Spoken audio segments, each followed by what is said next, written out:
With Democrats picking up seats in both the State House and Senate, Governor Lamont gave us some insight from the governor's mansion today on some policy items that might be back on the table.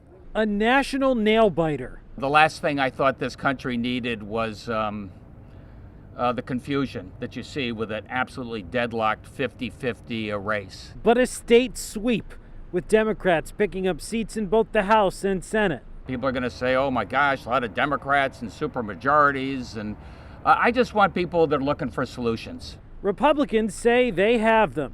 Vin Candelora was reelected and is poised to be the new House Republican leader. What I am hopeful is that this governor will stand up to some of the bad policies that the Democrats have passed and try to get Republicans in the room to make better policy.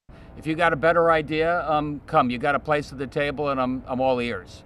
But that sense of kumbaya might not last as contentious policy issues bubble to the surface. Remember tolls? Let's ask the legislature. You've heard my best ideas. I haven't heard your best ideas, except for something about taking money from the rainy day fund. Other possible legislative battles loom on legalizing marijuana. I'll be talking with my fellow governors about what, if anything, we want to do on a regional basis, and then talking with the legislature as well. Sports betting and iLottery.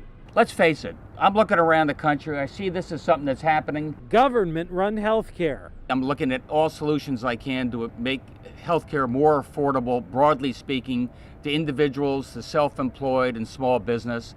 And if our insurance companies can't come up with a solution, maybe public option will be one of the ideas on the table. And taxing the wealthy through capital gains, endorsed by legislative Democrats, but not supported by the governor. The idea of the Connecticut jumping forward, raising taxes on our own, puts our state at a terrible competitive disadvantage right when we have the wind to our back. Republicans warning you to hold on to your wallet once the COVID crisis subsides. I think all of those are back on the table. It's ironic that we lost seats in our wealthier communities because they're the ones that are going to pay the next tax bill that comes forward. Governor Lamont also said he thinks it, quote, makes some sense to allow early voting in the next election. That, of course, would require a constitutional amendment. The question would be put to the voters.